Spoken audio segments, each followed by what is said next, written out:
You know what?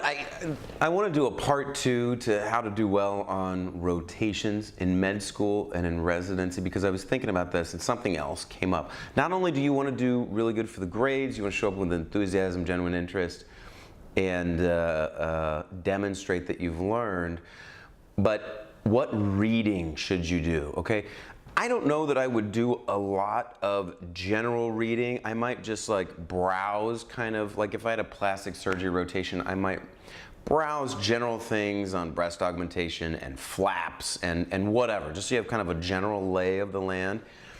But I would start with the cases that you see, and when you see this surgery or this medical condition, dive into that, read a lot about it, and then come up with some questions that you can throw out at the attending. And then this is the key part, is that I'd find something controversial about it, like, oh, should it be managed this way versus that way?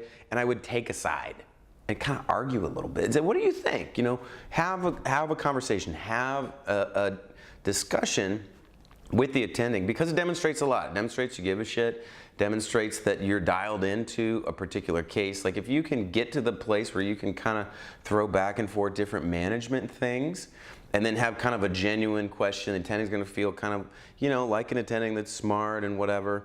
But also you'll remember things most from individual cases and things. It sticks so much better than just kind of broadly reading on, you know, cholecystectomy, for example. This is the other thing that I would do. At the beginning of the rotation, when you get there, just tell them flat out, this is my specialty, this is what I think I'm gonna do.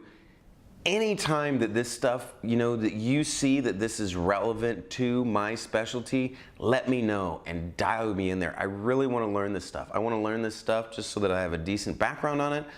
But okay, if I'm going into family and you're on an orthopedic rotation, you're gonna see a fair amount of that in family. When should I be referring? You know, like what can I appropriately do?